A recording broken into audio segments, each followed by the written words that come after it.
Hey guys, welcome back to another cracking installment of the Map Round Show. I have with me none other than the man, the legend from London, Alec Hogg, the founder and publisher of biznews.com. Alec, welcome to the show.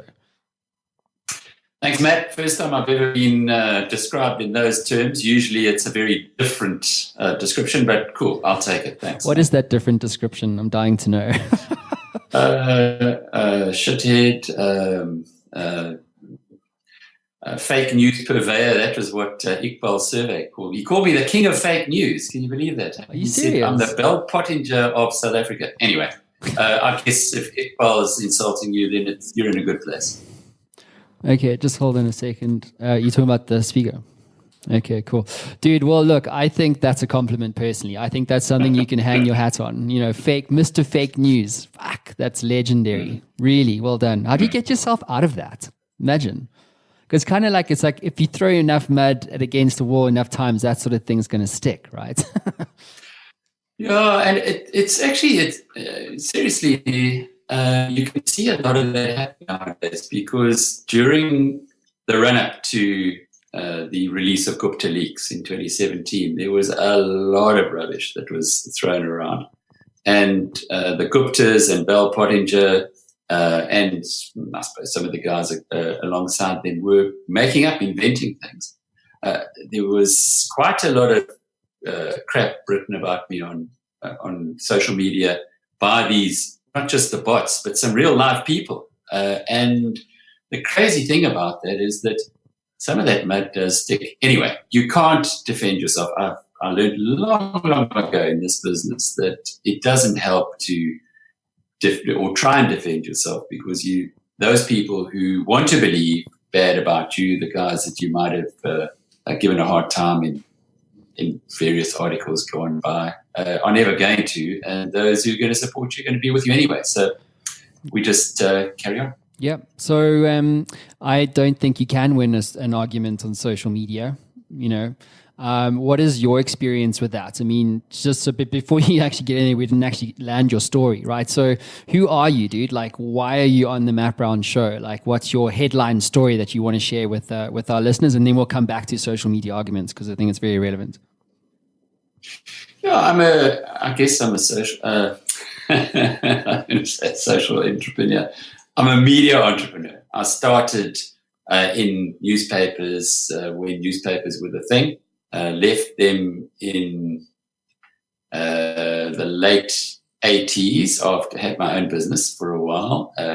Went to the SABC as it became legitimate when Mandela was released from jail. Up to that point in time, it was a bit of a dodgy place to work, as you can imagine. Sure. When Mandela was released, there was a huge unleashing of energy there, and I was lucky enough to work there for 3 years when it was truly a national broadcast. The National Party didn't have their hands on anymore, and the ANC hadn't actually taken over. So it was great times. Left there to do a job at ABSA for 2.5 years. It was a once-in-a-lifetime wealth-building opportunity, and left there to start MoneyWeb, which was in 1997, one of the very first internet companies in South Africa. I listed it on the stock market in 1999. Started it literally above my garage, and it built it into quite a nice business. Got a few bumps along the way personally, and in 2010 took a short sabbatical. During that period, the control of MoneyWeb changed. And when I came back in 2012, it wasn't a place that I was too happy to be working at anymore. And then was put into what they call gardening leave for a year. And then 2013 started BizNews. So that's it. That's my story. Amazing. So so let's come back to where we were point of departure, which was social media, right? And I think it's got its pros and its cons. Like everyone's got a view on this. It is social media. And so obviously in the context of entrepreneurship and growing businesses and so forth, it's an incredibly powerful tool. It's a tool that, we historically haven't had available to us to the extent that we can today, right? So in your world, like, what have you learned about social media? Because you currently see, you've got offices in London, Johannesburg, Dubai, Cape Town, I believe, also as part of Biz News. There's MoneyWeb. You've listed this thing on the stock exchange. What have you learned about the power of social media when it comes to growing businesses? In your view, like, what is the insight currently today that's relevant for entrepreneurs? Yeah, well, with MoneyWeb, of course, the internet was in its infancy, so there was no social media whatsoever. We had a few people approaching us to suggest things like Facebook, but at the time, I guess I didn't have the understanding or the vision to be able to pick it up and to develop it. So there were lots of people in South Africa, I guess lots of people around the world thinking about social media and how you can connect via the internet. But we've always worked on the basis that the people you serve online are your community, and if you listen to them and you serve them, you'll have a successful business. When it gets onto social media itself, when you're talking about Twitter and LinkedIn and Facebook, there is a philosophy that I suppose you've got to understand right from the beginning. It's unbelievably powerful. If you make a misstep, you are likely to get pilloried and worse. We've seen examples of this. So be careful what you put into social media, because clearly you might only have 5,000 friends, but very quickly it can reach 5 million people because of the virality of it. When it comes to business, a business like ours, there's no question that Biz News would not be reaching 500,000 people a month if it wasn't for social media. I had to start from scratch. I wasn't even allowed to take my old subscriber list, which I'd started prior to MoneyWeb in 1997, my email list. I had to begin right again from scratch. And to get to the position that we're in now, to build the brand so rapidly, has really been due to the fact that I did have a social media presence on Twitter and on Facebook. And back then, LinkedIn wasn't really that big, but it's become a lot more important now since Microsoft took it over. So if used judiciously and used sensibly, social media can be an incredibly powerful force for good. If, however, you allow the baddies to take control, then obviously it gets hurt. I had that situation during the Gupta era. Somebody created a fake account in my name, used it to con people into having direct message conversations with them, and then acted as though they were me and pushed those into the public domain. And the next thing, it goes viral, and I'm this big racist, crazy person, when actually it's a fake account that they used to do it. So you find that, and what really bugged me at that stage was that Twitter was not prepared to take this fake account down. Now, things have changed a lot in the last couple of years, but back then they wouldn't believe me, or I don't know if they didn't want to believe me it was a fake account, but it was very difficult to get these big organizations to listen to you. Now that the rest of the world is pointing fingers at them, it is the war against fake news at least has started. Back then, it was just a one-way traffic. Yeah, I must say, dude, like, out of everyone that I have in my network, and I, like, with respect and modesty, insofar as I can take this, like, I've got quite a large network of influencers, and out of all of them, you are the guy that gets way more traction than anyone else, like bigger than Manus Burtrek. Like, I don't care who it is in this country, like, you get major traction. And so I'm fascinated to find out what makes someone an influencer as an entrepreneur primarily, but then more importantly as a business, and what that business is trying to do when you're trying to influence thought leadership and tech and culture and this kind of stuff. What do you attribute your success to as a kind of a thought leader and an influencer when it comes to information? Sure. Well, thanks. I'm glad to hear that that's your experience. Really, where I'm coming from, I've been in this field in journalism since 1980. I came straight out of a year at university I was lucky enough to get a job as a trainee financial journalist at a newspaper, The Citizen, and then started writing. And I remember early on someone saying to me, "You're in show business, boy. Just make sure that whatever you write and is attached to your name has got credibility to it, because people will remember you for your mistakes. And if you're going out there and writing stuff that hasn't been well researched or is self-absorbed and really just if you are abusing the little bit of power that you're given to be in the media spotlight, then you will be punished in time to come. So treat it responsibly." And I've always done that. I've always believed that I'm a channel, I'm a vehicle. I read a lot. I try to learn every day, lots of things. I'm up early in the morning. I'm up at 5 a.m. I spend the best 2 hours of the day between 5 and 7 praying, meditating, and journaling, and doing a bit of reading on my hero, a guy called Marcus Aurelius, who lived 2,000 years ago. And that's really what it's about. So set up for the day. Try to remain in a state where you have a directed mind rather than a mind that gets thrashing around in all different directions. And try learning, because there's so much to learn. I mean, the trouble with life is that the more one learns, the more you realize that there's an enormous amount that you don't know that you don't know.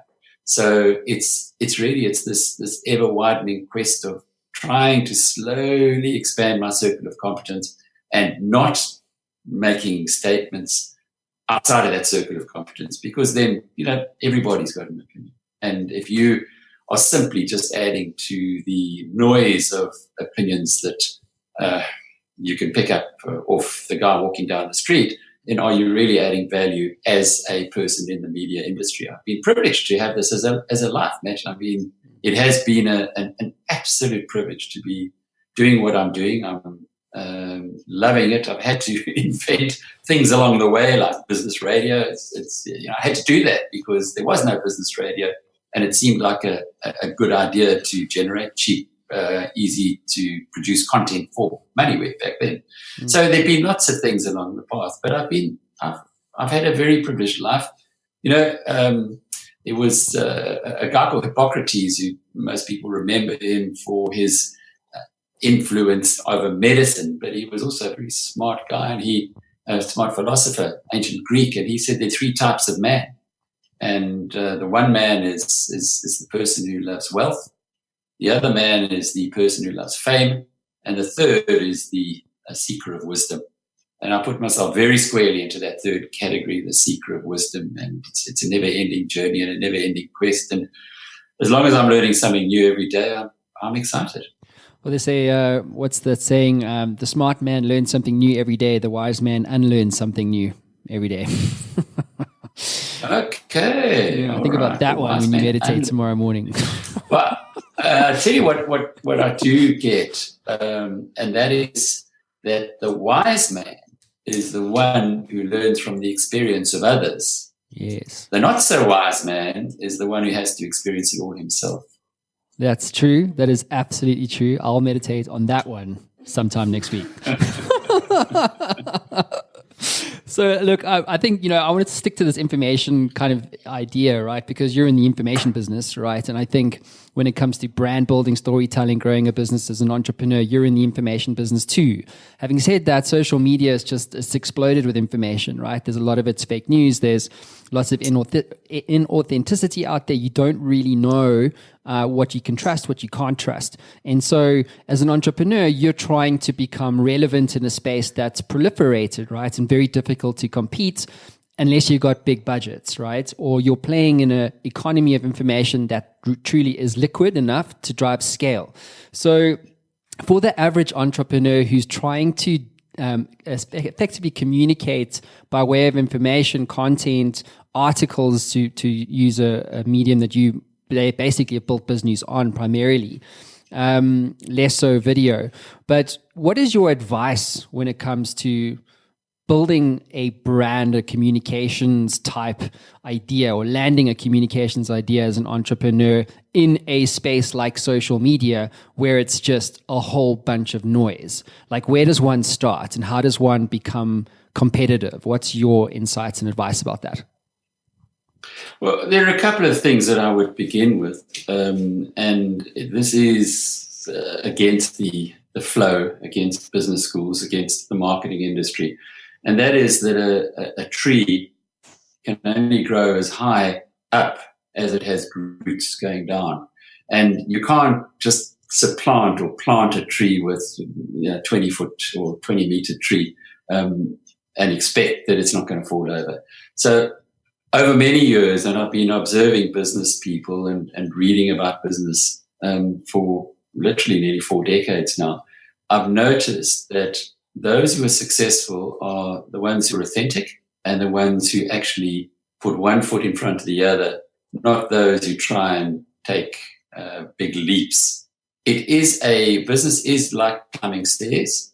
You do find that you have almost vertical progress for a short period of time, followed by a period of consolidation. And that's the way it is. But I've learned my mistakes have been when I've had the vertical progress and then not stopped and absorbed it, not consolidated, where I've just continued running in one direction. And I'll tell you a little bit about the internet, the dawn of the internet. We had a thing then called the dot-com era, where it was extraordinary. People would come out of college with a degree in something related to computer science. 2 of them would get together, start a company, and in double quick time, it would be worth millions of dollars. And the whole idea, there was a land grab. We had it in South Africa when we listed. We were one of a dozen listings on the stock market. 11 of them are no longer in existence. How did we manage to stay in existence? Well, simply by taking the view that the internet is going to grow. And if you can grow with it, you're going to be surpassing growth of pretty much every other industry. Your major thing is just avoid becoming roadkill. Don't try and be brilliant. Don't try and be amazing at something. Don't try and get too clever.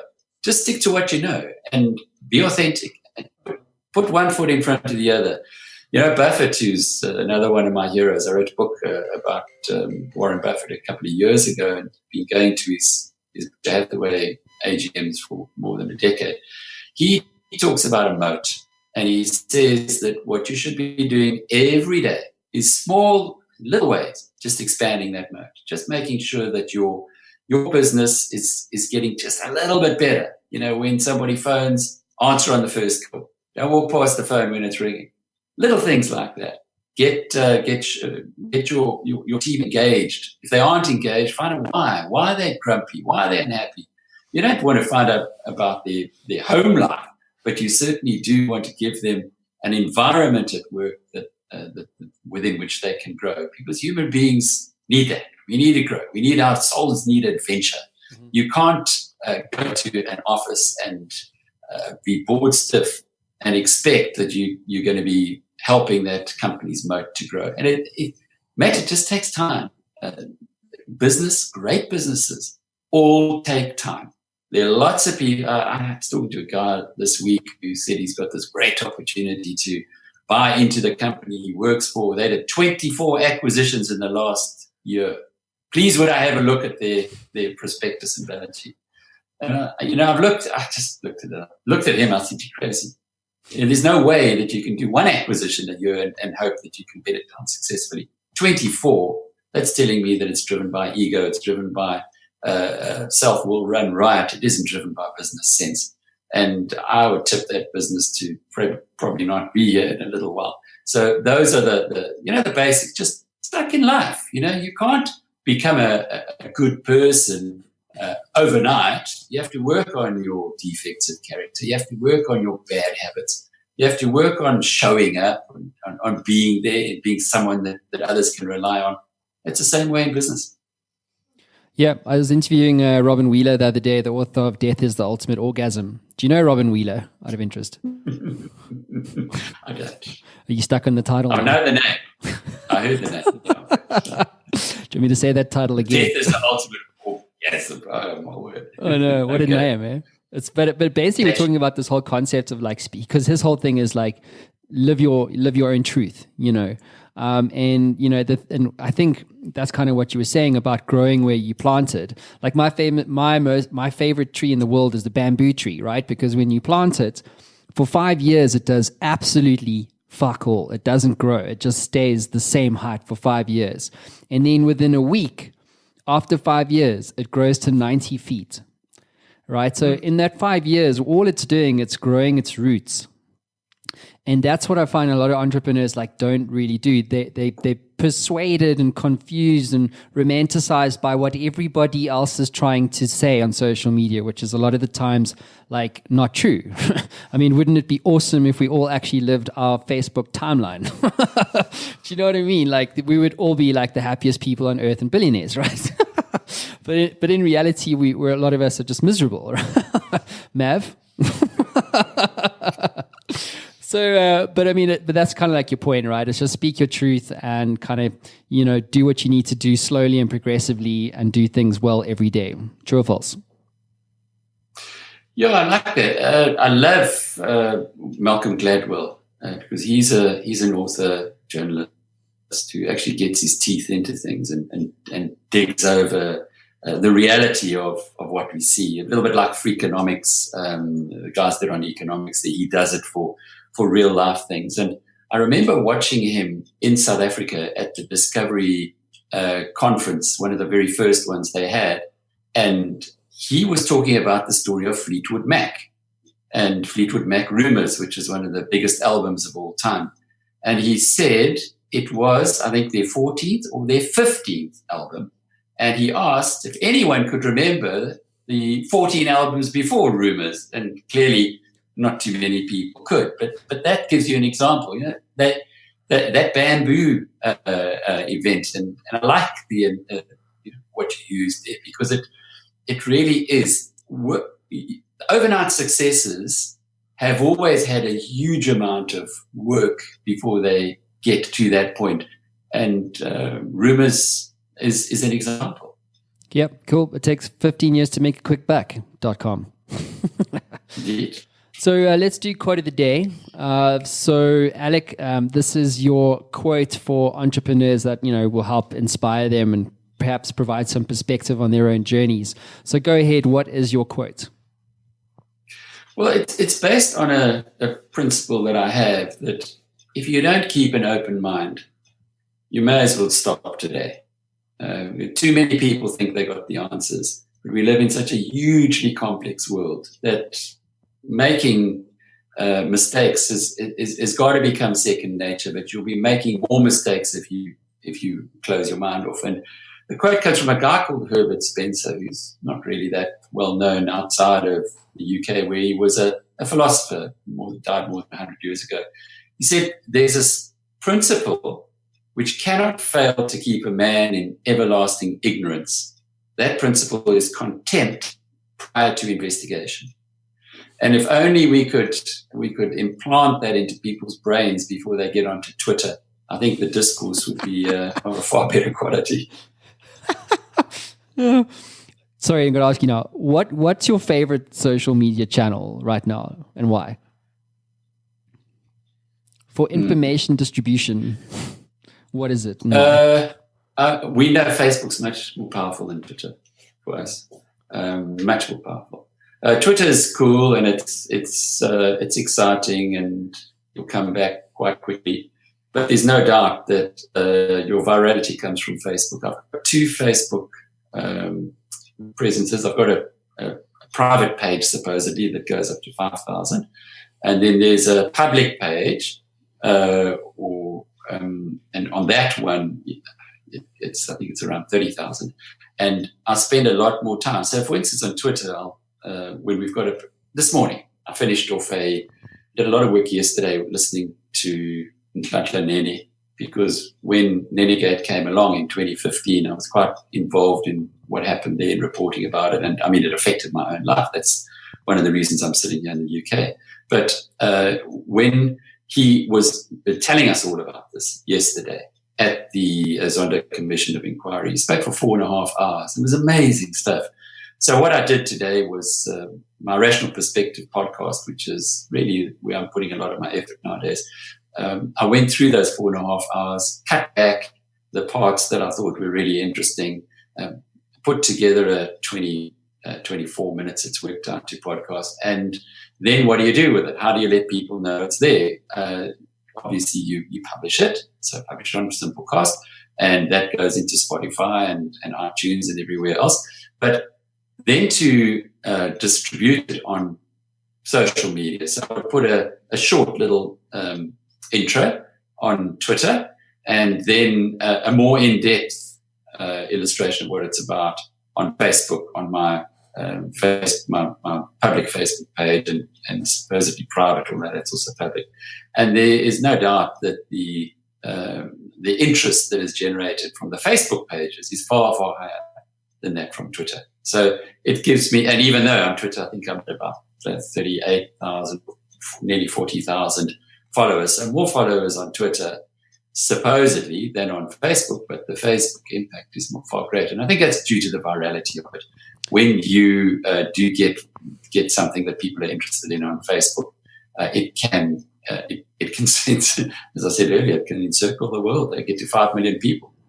Dude, sorry, Nene Gates, what the hell happened there? Why are you in London? Sorry, now you've got me interested, and I'm sure our listeners as well. What happened? If you can walk us through the headline of the story there, and what did you learn about yourself and about the media as a result of the Nene Gates experience? But I think you can, for those of us who don't know, you're going to have to walk us through what transpired and then hit us with the punchline about what you learned, etc. So if you could. Sure. Well, 2016, everything started really getting into the media spotlight, and a lot of people were writing about the Guptas and the corruption and all of the stuff that went with it, and that got accelerated in 2017. But actually the roots all happened in 2015. That is, 2015 is where the Guptas really started getting their tentacles into the South African state. And one of the things that, while they were working on the one side to do their nefarious deeds within cabinet, Jacob Zuma was putting together the plundering opportunity to beat all plundering opportunities. It was a nuclear deal, which was going to cost the South African taxpayer R1 trillion, and it was money the South African taxpayer couldn't afford, and it's a project the country doesn't need. As we well know, we now have a surplus of power, so what the hell were we thinking about building nuclear power stations? The nuclear power business is notoriously crooked. And the Russians, if you read a book like Red Notice by Bill Browder, are kind of that exponentialized. So if you put it all together, there was this enormous pressure from Zuma to go ahead to do this nuclear deal because it was the huge, big payoff. It was the payoff to end all other payoffs. There'd been a similar plundering opportunity in the late 90s, which we call the arms deal. And the guy who wrote about that, he was an ANC MP who had to kind of leave the country, called Feinstein. Andrew Feinstein, he wrote a book about it called After the Party. And he said that this nuclear deal was going to make the arms deal look like chump change. Anyway, during this period of time, there was one guy who was standing up against it, and that's the finance minister, Nhlanhla Nene. And he resisted, and eventually he was just bulldozed, kicked out on the 9th of December by Zuma, replaced by an unknown called, still don't know his first name, Des or David van Rooyen, who lasted all of 2 days. But when he arrived, when Nene was fired and van Rooyen was put in there, the rest of the world said, oh, hell, now South Africa is going to go ahead with this crooked deal with the Russians. They're going to bankrupt the country. They're going to steal it even more blind than they have been stealing it. So let's sell the rand. And the rand collapsed. Shares on the stock market fell for financial shares, which are exposed to this, between 17 and 20% in one day. So you wiped out a fifth of your capital in one day. Bonds, which is where interest rates went, that lost about 250 billion. rands in a day, their value. So in essence, what happened, and I crunched all the numbers at the time, and I had the fact check people getting on to me and saying, hey, how can you make this number? But it was 500 billion rand, 500 billion rand that the country lost because of this shenanigan. And everybody got a big skrik, including Zuma, who was shaken out of his complacency, the business community, who are pathetically lily-livered and in many instances don't have the backbone that they should be showing. They finally found a backbone because they could see the country was going down the tubes. And they, together with members of the ANC top six, managed to convince Zuma on the Sunday to get rid of his new finance minister, the weekend special, bring back Pravin Gordhan, who was the only guy who had any chance of resuscitating the international community's view of the country. And that the consequence of that was that things stabilized. It took a long time for that to have recovered. But that was Nenegate. So what happened with me in Nenegate, it was almost the pinnacle of the attacks that were made against me publicly by Zuma, by the Guptas, in social media. You know, BizNews, being my company owned 100% by me, was a small business relative to the big media companies. And we were, I won't say out there, but we were very interpretive of the issues that were going on at the time. And it's now a matter of public record. When Gupta leaks came out a year later, that they targeted us. They were going to put us out of business. That was their intention. Go for the kill, they told Bell Pottinger and their London lawyers. And I guess once you do that to one news organization, the rest of them feel a little bit concerned. South Africa is a country where life is cheap. And I don't want to get too emotional or dramatic, because that's not my way, but it just seemed to make a hell of a lot of sense to find a safer location, which is what we subsequently did. So we came to the UK in May 2016 and globalized the business by expanding, or it's kind of the official story was becoming to globalize the business. The benefit has been enormous, because I've been in an environment with low friction on a daily basis, whereas in South Africa we know that friction is high, and by the same token it lets you think more. And I think I've grown as a person, as a journalist, as the service that I can give to South Africans. We now are serving global South Africans. We're trying to bring back what's happening in the rest of the world back to the country, back to our country, so that we can all kind of interpret these big waves much better. Let's remember that South Africa is a cork on the ocean. We're less than 0.5% of global GDP. We are 50 million people out of 7 billion. If we were an American state, we wouldn't even make the top 20 in terms of the economy. So we're a small country, a really, really small country that punches above its weight because of remarkable individuals like Jan Smuts, who formed the League of Nations, and of course Nelson Mandela, who has put the world to think differently. So we do punch above our weight, but we still need to know what's going on in the rest of the world. And we're able to do that now from here. And we are a remote company. We don't have a head office, and we don't actually have an office that our team works from. Everyone works from home. Everyone works remotely.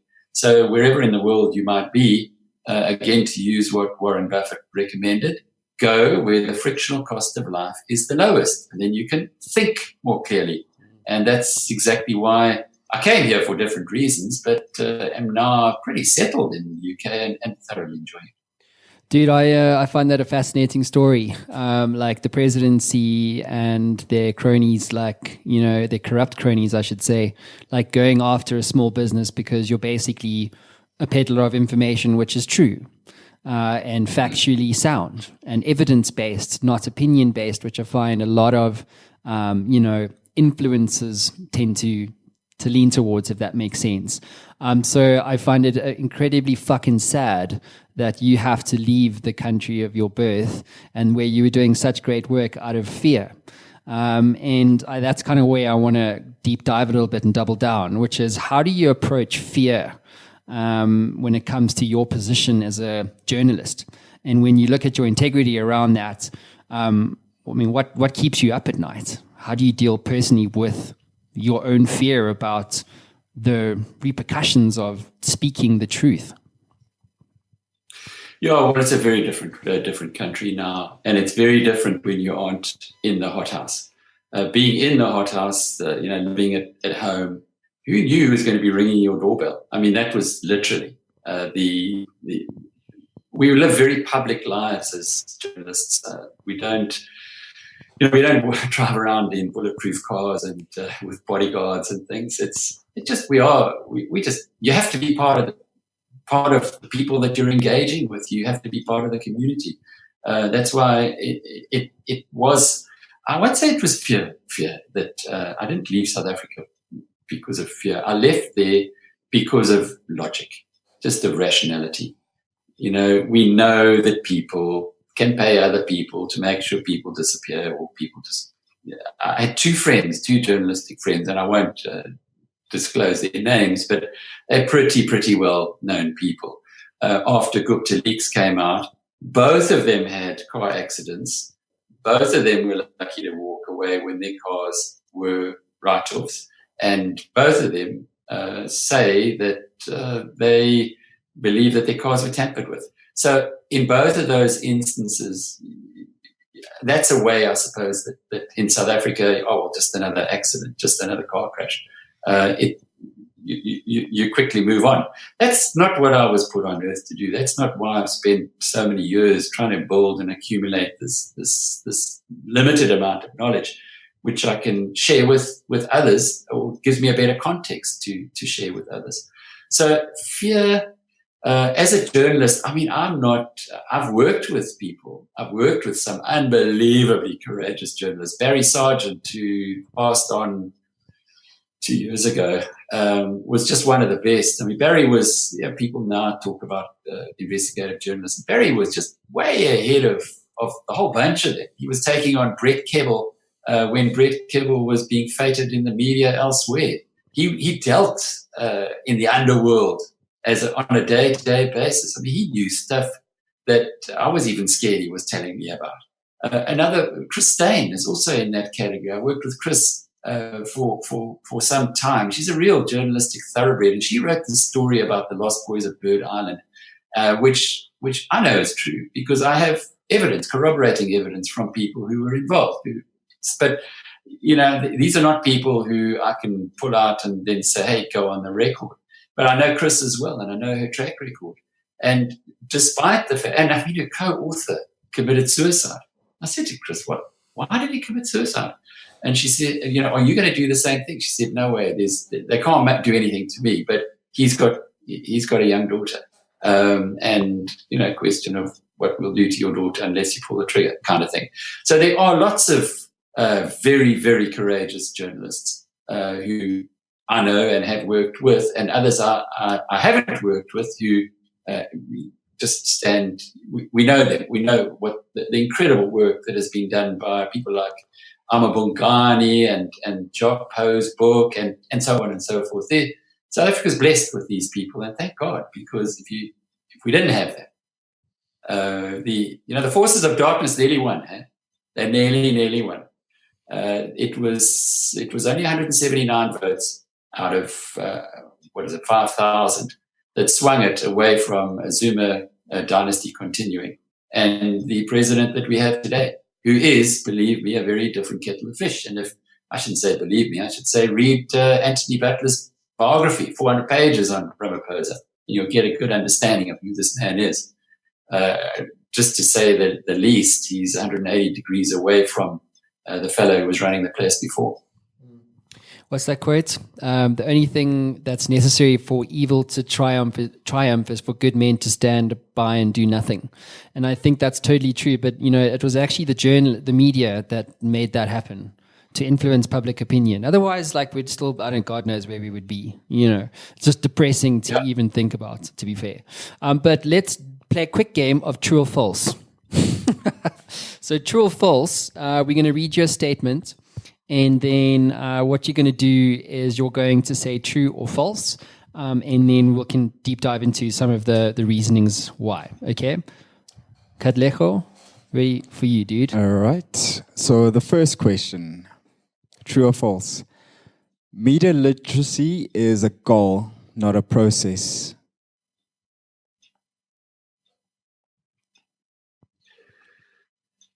False. It's a process. Okay. Media literacy, is that important for entrepreneurs? I think personally it is. Absolutely. It can be a game changer. We're in the business of media. Hello. Thanks to this thing called the smartphone. But media literacy, a lot of entrepreneurs just suck at it, right? They don't know what to do when they engage with the media. What is the starting point and best process then? If it is about the process, not the goal, what is the best process an entrepreneur can adopt when it comes to media relations and interacting with journalists such as yourself, for instance? Well, the first thing is to be selective. We're going through a period in the media industry that we went through, or the Americans went through in the late 20s, early 30s, where you had fake news explosions. You had yellow press. There were many newspapers because suddenly it became possible for anybody to create a media organization as it is today. So I would say the first thing in your process is be selective about how you consume, and then target and identify who it is or how it is that you'd like to participate or engage in it. There are media outlets, there are journalists who don't follow the kind of principles that we take for granted. It should be followed in the media. We saw this with the Sunday Times, with the whole SARS story, where they were just played and then they refused to stop and think about what they'd written. And they ran something like 35 major stories, which were all complete bullshit about people and destroyed people's lives. And they said they were investigative journalists. There's a wonderful book that I used to give to my colleagues, young journalists who worked with me, called The Spike. And it's a book that I had the privilege of reading as a youngster.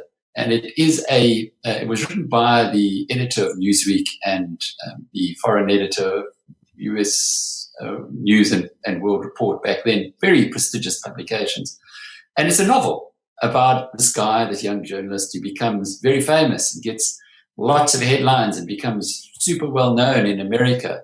But the base of his information are brown envelopes that are handed to him. And he gets to the end of the book and he realizes he's destroyed a whole unit of the CIA. And he gets to the end of the book where the penny drops that the guy who's been supplying him with information was the KGB. So this was all the Cold War, in the 80s and so on. But whoever, as a journalist, you can either go to the dark side and get used and not ask any questions. And that's what this whole story.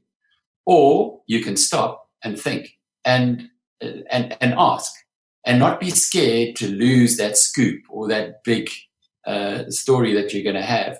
And it's much more difficult to be in the second camp. So as an entrepreneur, seek out those in the second camp.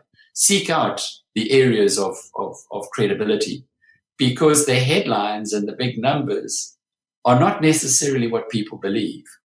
And we've seen that in the media space, where there's a massive fragmentation.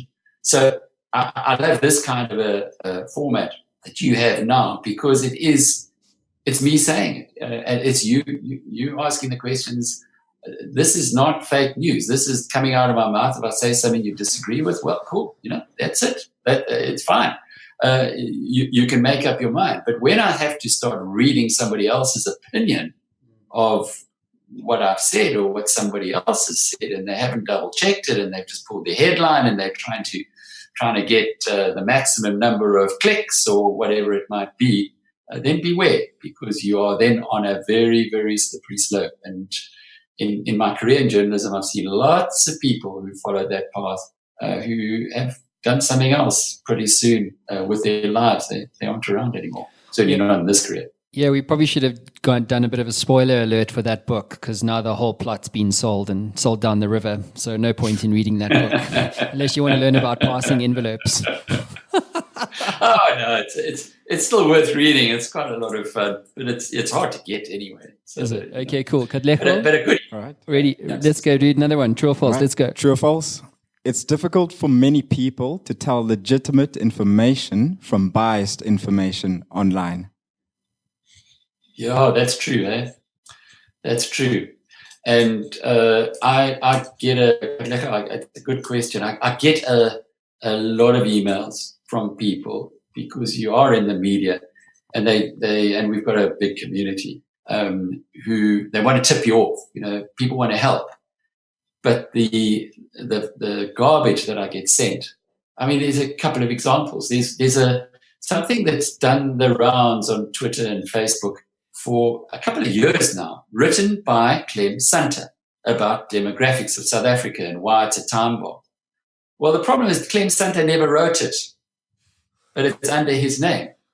So now, Clem is a great guy, and he's a futurist, and he does his research, but somebody's gone out there and written this thing about Clem by Clem Sunter, and these poor people who read it believe it's Clem, and as much as Clem keeps telling people that it isn't him, they don't want to believe it. Perhaps they want to believe what they're reading. And another very good example was Alan Swiggers, the managing or senior partner at Deloitte, has supposedly written something, the inside story about the ANC elective conference and what happened there. When I asked Alan Swiggers about it, he said, no, it wasn't. I never did that. It's not me. I don't know who's using my name. But so there's a lot of this stuff. I like Snopes. I like to just double check things there, and I suggest people should, because it does work on fake news and immediately identifies a lot of rubbish that's there. But essentially, whatever unless it comes from a very good source, that's why we have a partnership with the Wall Street Journal. They're the greatest newspaper in the world. One of the things that I tried to do is to get closer to them, because by association, you can be sure that they have the fact checking. They make sure that their reputation is high. They don't write rubbish. Similarly, Bloomberg is another partner that we have. So when you look at Bloomberg, you look at the Wall Street Journal, and then when you consume things like podcasts where you can hear what the guy's actually said, not what somebody thinks he said. And usually with podcasts, you've got the time to be able to have it all in context. That's the way to consume news. Be very careful of the stuff that gets thrown around. But for the ordinary person, it's a hassle. It takes time. So rather avoid that and just stick with those sources, those media, consume the media sources that are authentic and you can believe. Love that. Go ahead, bud. All right. True or false? Entrepreneurs don't need media relationships to be successful. No, that's very true. And I'll refer you to two books. One is, you see, I do love reading, and there's so much good to learn from Just books. don't do One's called another The one of those Outside. spoiler alert things that you do. No. Okay. No, these are just educational. I mean, just help us to understand a little better. But one is called Outsiders by William Thorndike. And what Thorndike's done is he's taken, I think he's a dozen people who've been hugely successful, but I mean like seriously proper successful entrepreneurs. And he goes through their stories, and without exception, they're not media savvy. They don't care about the media. Warren Buffett has got a little head office of 12, I think 18 people. If you want to get a hold of Buffett, you've got to work through his secretary, not a media relations person, his secretary. And that's why he gives interviews only to one person, to Becky Quick, who's, I suppose, easy on the eye, who works for CNBC, and she's built up a relationship with him. Sex sells, baby. And she's also, she's real smart, but she's also, and Buffett's like it. He might be 88 or whatever. But she's really whatever. smart, but she's hot. But apart from Becky, nobody else really gets to him.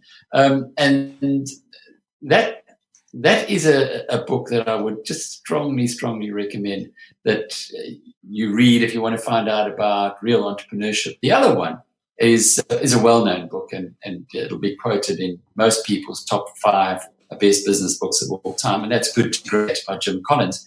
And when you read the stories of those companies, the best performing companies in the world, without exception, and what he did was he took a universe and he found out which are the companies that had outperformed substantially over, I think it was a 10 or a 15-year period. And the chief executives of those companies, without exception, you'd never heard of.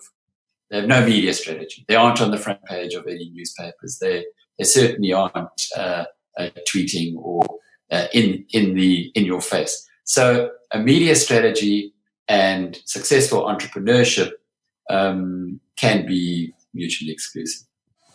Kadleko, my boy, are you ready for two more? I want good ones this time here. Okay. True or false? Journalistic integrity is a critical success factor for entrepreneurs. Yeah, I think, Katlego, in many ways, as a media entrepreneur, if you don't have integrity, forget it. You forget it. It's you don't have a business. As a normal entrepreneur, if you don't have integrity yourself, you're in the same boat. So I think that's it's absolutely true. That's all you got. You got, as I said, Matt, right in the beginning. When I started at the Citizen as a 20-year-old, a very wise guy said to me, we're still friends today, John Mulcahy, he said to me, "You're in show business. Just remember, everything associated with your name is what people are going to judge you on and believe you, and believe whether you're worth them investing time in absorbing what you're selling them, because I suppose when you write or when you broadcast, that's what you're doing, or not. And if you don't have integrity, you're always going to make mistakes. They say don't ever tell lies, because then you don't have to have a great memory." Yep, your brand is your reputation. That's all you got. That's what irritates me about that story you told me earlier on about, these dudes who are writing stuff about you and saying stuff about you that isn't true. I mean, and there's very little you can do about it, because you can't exactly turn the internet off. Do you know what I mean? Like if someone sets up a dummy site and goes, Alec Hogg thinks that, blah, blah, blah, and it's all totally untrue, or whatever the case is, like, what are you going to do? How do you turn that down? The time, it's the Wild West still.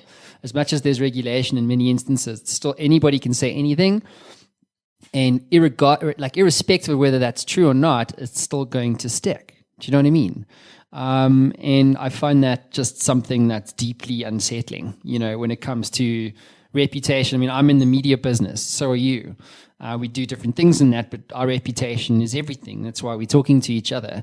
And I don't know, I just find it incredibly, disheartening that people can character assassinate you and say things about you that are fundamentally not true, or maybe have a degree of truth but don't really tell the whole story. Maybe you misquoted. I mean, I had a social media thing because it said the word hustle behind me. And then it was like there was a crew that basically started to complain about the fact that someone else had a show with the name Hustle in it. And I was like, I don't give a fuck. I really don't care, because I'm sorry, are you trademarked Hustle? Is it completely yours? I mean, are you Coke?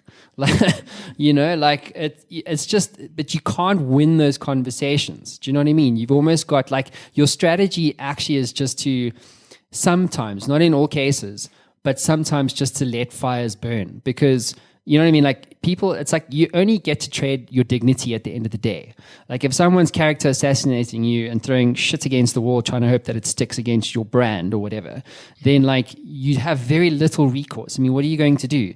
And in your case, when you've got 500 comments or 1,000 comments or whatever on one single post, what do you do? Some people are going, oh, fake news, etc. And News 24, they switched off comments. Do you remember that? So, and it was all just because people are trolls and they think that because they've got a keyboard, they can say whatever they want. And they can, and what do you do with it? Well, yeah, what other people think of me is none of my business. That's the first point. And that's the way I live my life.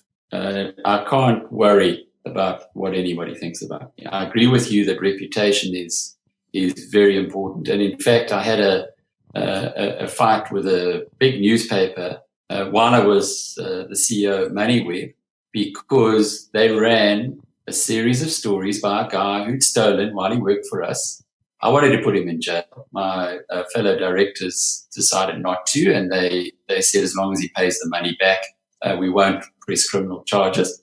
I took a different line on it. Anyway, this guy then pops up and starts writing as a freelancer stories for a big newspaper, character assassinating me. And I did go for a fight back on that one, and went through their ombudsman, and they finally published a story. There was another instance of a guy who worked for me. He worked for me, and I gave him his first job in life, and I was very sad to see him go. But for some reason, he got influenced by this other character, and he ran a piece. And I went back to him and I said, but it's wrong. It's false. What you've written there is not true. We aren't doing what you say we're doing at the company. And he said, I stand by my story. I said, well, how can you stand by your story if it's not correct? So you do get those odd instances, but that was when I was running a public company. There were people invested in the company with public money. Now it's my business. And if somebody wants to take a fake Twitter account and write rubbish about me, I worry more about the person on the other end who's been sucked in and been hurt by it. But interesting, Matt, it was a very good example of Nene, Mtlatla Nene. We spoke about him in Nenegate. And he explained yesterday, in the run-up to his, in the run-up to his testimony yesterday, there were all kinds of scuttlebutt going around about him being corrupt. And I got it from otherwise usually, reliable sources, we say in the business. This person said to me, no, Nene's, I've got confirmation he's dirty. It just doesn't make any sense to me. And then I listened to his testimony yesterday, and gone and some guy has made fake WhatsApp messages from his wife that they've now circulated. They've written stuff about him and circulated stuff about him that is blatantly false. And there's the finance minister. But, to me, I get cross about that. About me, whatever. What do? I pass on information. Like it, don't like it. You want to learn from my experience? Cool. If you don't want to learn, go somewhere else. But so I'm not really that important in people's lives. But when your finance minister gets attacked by trolls in this way, there's always an ulterior motive, and that's what's despicable. So where I can, I'll try and expose those kind of misdeeds. Dude, what is your injustice? Right, the Injustice League. What is the one injustice that you see in the world of information and media? Well, I'm in the media game and clearly fake news. And I go to the World Economic Forum in Davos every year. And a couple of years ago, 2017, we were taking January 2017, before Gupta Leaks came out, we were taking a lot of heat from Bell Pottinger and so on.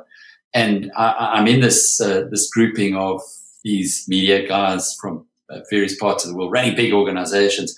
And they were just complaining with Facebook and Twitter, Facebook and Google were in the room for the first time with media, with big editors and that. And they were just talking about how Facebook is killing the media industry and Google because they take all the ads away.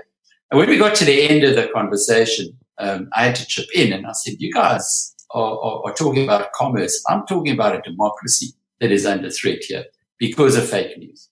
And you, Facebook and Google, you allow this fake news to be perpetrated. You allow, and of course I had to throw in Mandela's name, Mandela name, because they don't really know about us. And so they said, you allow Mandela's dream, his democracy, to be destroyed by people using your platforms.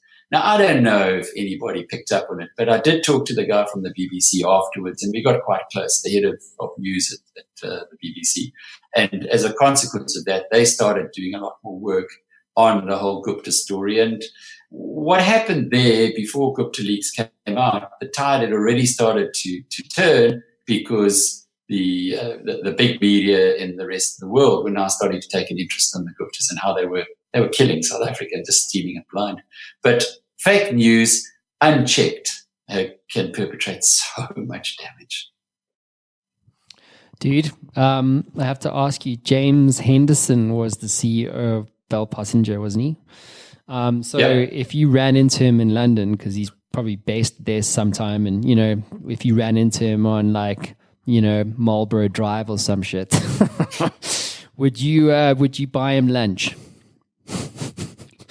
And where would you? No.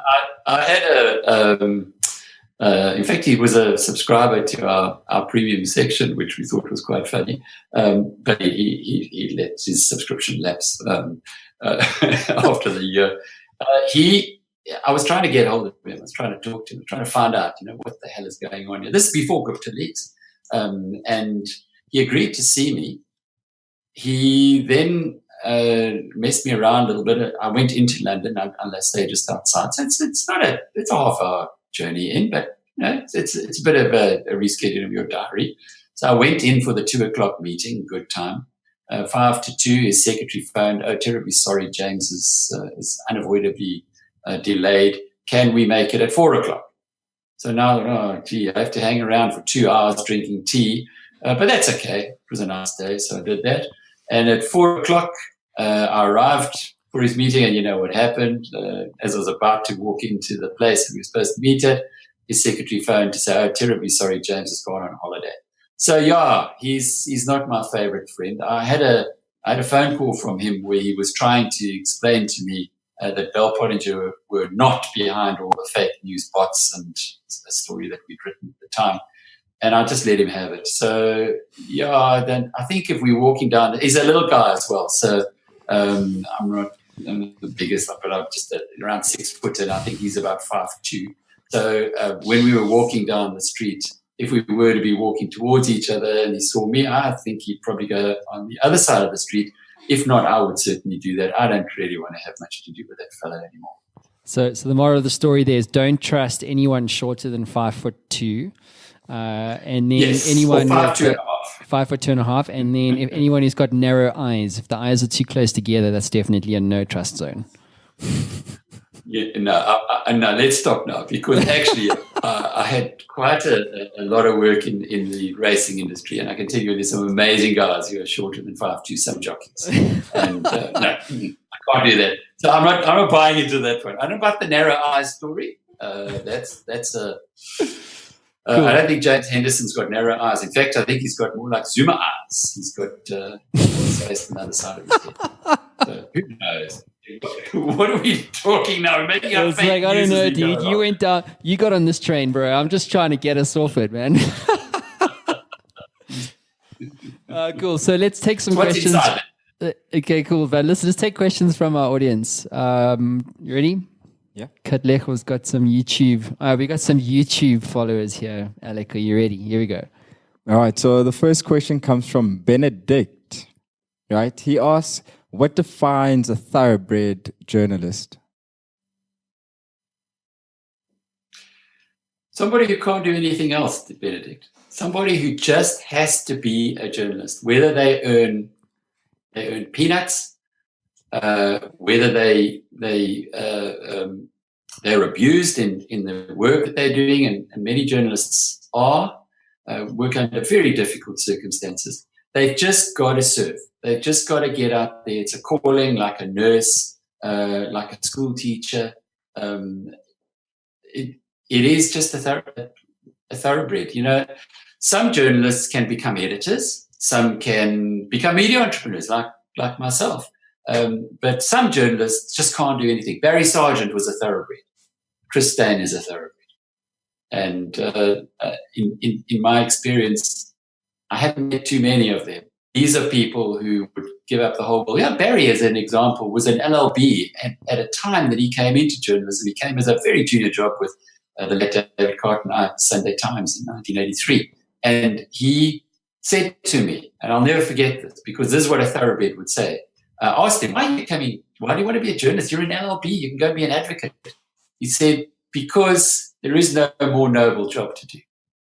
And I guess that's what defines it. If you call to it, if you believe that you really are serving, and this is the most noble occupation you could possibly have, then you're a thoroughbred. Awesome. So we have another one from Stembi So. He asks, can emotion ever be separate from journalistic output? It should always be separate, because we make our biggest mistakes when we allow ourselves to become emotionally involved. I'll give you a very good example. For years, I mentioned to Matt a bit earlier that I was involved in the racing industry, and I owned horses, I bred horses. I went on a sabbatical for a couple of years and bred and farmed horses. And got very involved at a point in time in the racing governance community, and met a guy they called Marcus Jooste. And Marcus Jooste was this unbelievably good businessman, or so we all believed at the time. He fooled the whole world. He fooled the smartest people in New York, London, and of course very easily in Johannesburg, myself included. And I just believed, as we do as South Africans, we get very loyal towards people, emotionally involved, emotionally attached. And when the Steinhoff story broke on day one, I wrote to our community saying, I need to find out what the hell's going on here. It doesn't look good, but let me find out. And after, I didn't say he was innocent or guilty or anything like that. I just didn't know. But knowing him, or having known him for so many years, there was a bit of emotion that came in that clearly said to me, give the guy the benefit of the doubt. Everybody else, it seemed, that jumped to the conclusions. Anyway, it didn't take me long to find out. When I spoke to a close friend who said, "God, Alec, wat gaan hier aan?" I got the idea that, Mr. Jooste had done things that even those who were his bosom buddies, who were very close to him, realized. I hadn't seen him for 18 months, but even so, given that I'd had a relation, I served on a board within the Mpumalelo board, Racing Association board, and I'd seen what a smart guy he was. I mean, when he wrote his chartered accountant's exam, he was the top in the country. He was very smart, but sociopaths, and if you add brilliance to a sociopathic personality, you got someone who's just too clever for me. Just hold on. What the fuck is going on here, Sanal? The live video. Oh, right, okay. Sorry, people are commenting funny shit on YouTube. Okay, let's carry on. Sorry, man, it's just distracting as hell. All right, so we have the last one from Avnish. He asks, if South African media was your grandchild, what words of wisdom would you have for them? Ish, grandchild. Oh, haven't got any grandkids yet, Sanesh. So I know I look older than I am, I guess. But a very good question. I'm looking forward to grandchildren one day. Just be true to yourself. Don't allow money to become your overriding principle. Money is just energy. It'll flow to the places where it should flow to, and the universe rewards effort. It rewards honesty and integrity. Even though sometimes you look around you and you think, what's going on here? How come these people are flourishing when they are blatantly not the kind of people that are doing good and doing the right thing? But I would say in media, just do the right thing. Just do the right thing. Be authentic. Be yourself. If you stop asking questions and you start believing that you actually know everything, then you need to get out of media. If you're curious and you can keep your feet on the ground and you can understand that the first and most important quality you have as a journalist is humility, because you really don't know shit. You really don't.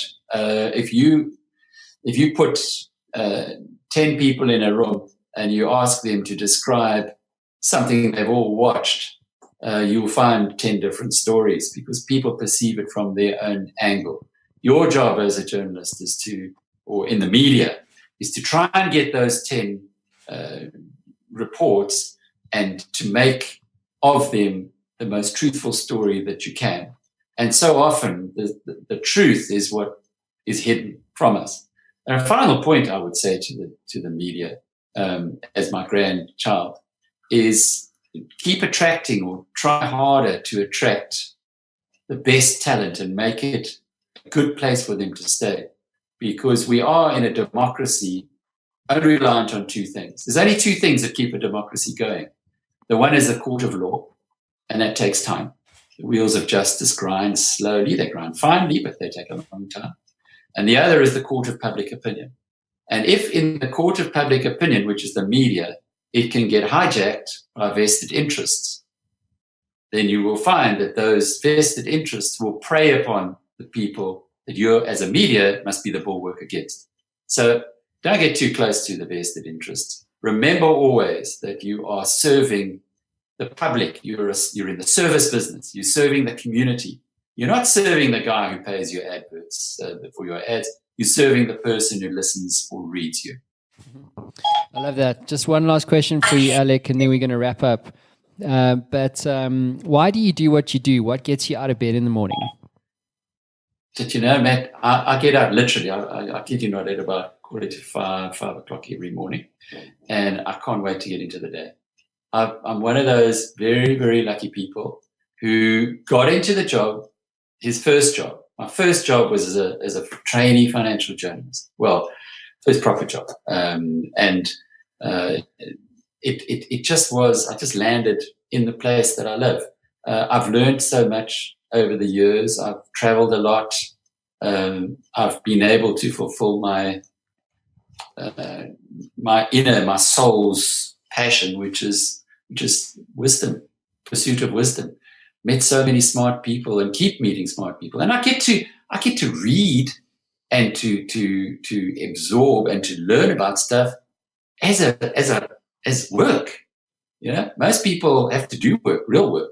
I just do that as a way to make my income. So, and I think that's really what it's all about. Steve Jobs I mean, if you haven't watched, and I'm sure you have, Matt, but many people who you reach out to, if they haven't watched the 2009 commencement speech at Stanford University, remember Jobs only went to university for 6 months. So for him to be asked to do the commencement speech at Stanford, one of the great universities of the world, was like a huge deal. He thought about it a lot. And what he said there's so much in there. It's a very short speech, about 10 or 12 minutes. One of the things he said there is that when you wake up in the morning and you look in the mirror and you ask yourself, if I've got to do today what I'm going to do today for the rest of my life, would I be excited doing it? Would I be happy doing it? And if the answer is no, then look for something else and keep looking. Because as Jobs says, when it happens, it's an affair of the heart and you'll know what it is. You'll know what it is. And I was one of those unbelievably fortunate human beings that my affair of the heart started in my first job. And it's just got bigger. Alec, thank you for being on the Matt Brown Show and for giving us the opportunity to tell your story. I much appreciated. Hey, it's a pleasure, man, and you've got a unique style and a lovely style. Well done, Matt, and all the best to you. And keep sharing the wisdom, keep sharing the information, because it's all that differentiates us from those who aren't interested in bettering and improving themselves. And I really appreciate the chat we had today. It's been cool. Thanks. You're a rock star, dude. Chat to you soon. Ciao.